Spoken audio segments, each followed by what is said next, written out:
Let's say that you had a choice between two advisors. Now everything's equal except for one point, and that's this. Advisor A has what's called a fiduciary standard that he has to follow. In other words, he always has to act in whatever your best interest is.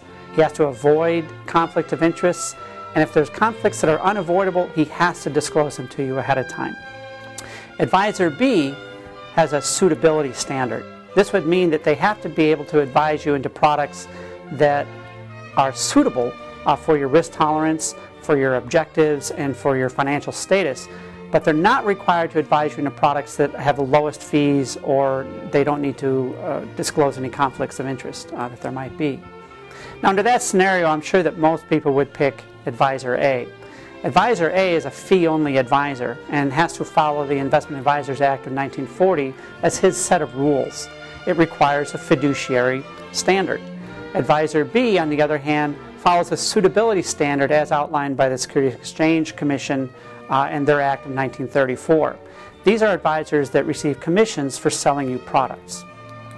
Now, so there's two types of advisors out there. You have the fee-only world, and you have the world of advisors that sell you products and earn commissions. But there's actually a third type, and that's a combination of the two. And that's where a lot of the confusion comes from that I see. In that when you go to an advisor and he says that he's fee-based, what he's really telling you is that he has the ability to charge you a fee on one side, but when it's convenient to sell you a product and earn a commission, he can still do that.